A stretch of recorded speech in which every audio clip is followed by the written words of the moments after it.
Hello everyone, అందరూ బాగున్నారా? మీకు ఒక ప్రశ్న వేయాలని ఆశపడుతూ ఉన్నాను. ఇంతకీ ప్రశ్న ఏంటంటే, చేత్తో రాయెత్తుకుని మన ముఖం మీద కొట్టుకుంటే మనకు నష్టం వస్తుందా, లాభం వస్తుందా? మరలా అడుగుతున్నాను. చేత్తో రాయెత్తుకుని మన ముఖం మీద తన్నుకుంటే మనకు నష్టం వస్తుందా, లాభం వస్తుందా? ఈ ప్రశ్న విచిత్రంగా ఉంది కదా.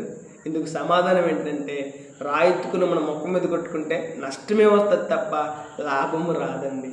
అదేవిధంగా చెడు అలవాట్లు మనకు ఎప్పుడైతే మనం కలిగి ఉంటామో మనకు మిగిలేది నష్టమే తప్ప లాభం ఉండదండి.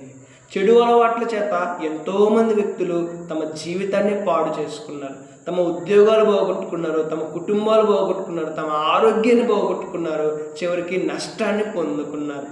నష్టాన్ని పొందుకున్న వారే తప్ప ఎవ్వరూ లాభాన్ని పొందుకున్నట్లు లేదండి. కాబట్టి నష్టాన్ని మిగిల్చే చెడు అలవాట్లు అవసరం అంటారా? మనల్ని నమ్ముకుని మన కుటుంబం ఉంది కదా, మరి మనం అనారోగ్యాల పాలైపోతే మన కుటుంబాన్ని ఎవరు చూస్తారు, ఎవరు పోషిస్తారు, ఎవరు చూసుకుంటారు? ఒకసారి ఆలోచన చేద్దాం. మనకు నష్టాన్ని మిగిలిచ్చే చెడు అలవాట్లకు దూరంగా జీవిద్దాం.